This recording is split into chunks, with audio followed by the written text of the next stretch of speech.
സക്കറിയ ആമുഖം. ഹഗ്ഗായി പ്രസംഗമാരംഭിച്ച് 2 മാസങ്ങൾക്കകം സക്കറിയായ്ക്ക് കർത്താവിൻ്റെ അരുളപ്പാടുണ്ടായി. BC 522. ഒരു പുരോഹിതൻ കൂടിയായിരുന്ന സക്കറിയ ഹഗ്ഗായിയെപ്പോലെ ദേവാലയ നിർമ്മാണത്തിന് ജനത്തെ പ്രേരിപ്പിക്കുകയും അവർക്ക് ആവേശം പകരുകയും ചെയ്തു. 9 മുതൽ 14 അധ്യായങ്ങൾ മറ്റൊരു കാലഘട്ടത്തിൻ്റെയും ഗ്രന്ഥകാരൻ്റെയും സൃഷ്ടിയായി കരുതി രണ്ടാം സക്കറിയ എന്ന് വിളിക്കുന്നവരുമുണ്ട്.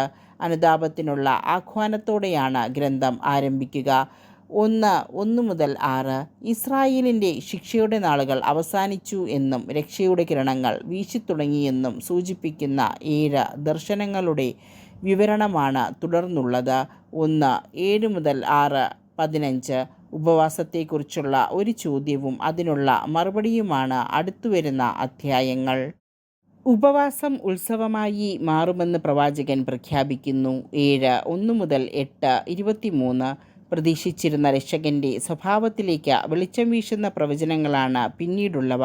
സമാധാന രാജാവായ അവൻ വിനീതനായി കഴുതപ്പുറത്ത് ആഗതനാകുന്ന ചിത്രം പുതിയ നിയമത്തിൽ പരിചിതമാണല്ലോ. 1 മുതൽ 11. 27. കർത്താവിൻ്റെ ദിനത്തെക്കുറിച്ചുള്ള യുഗാന്ത ദർശനത്തോടെയാണ് ഗ്രന്ഥം അവസാനിക്കുന്നത്. ശത്രുക്കളും വിഗ്രഹാരാധകരും വ്യാജപ്രവാചകന്മാരും ഉന്മൂലനം ചെയ്യപ്പെടും. ജെറുസലേമിന് സുരക്ഷിതത്വം കൈവരും. കർത്താവ് തൻ്റെ വിശുദ്ധരോടൊത്ത് രാജാവായി വാഴും. 12. 1 മുതൽ 14. 21.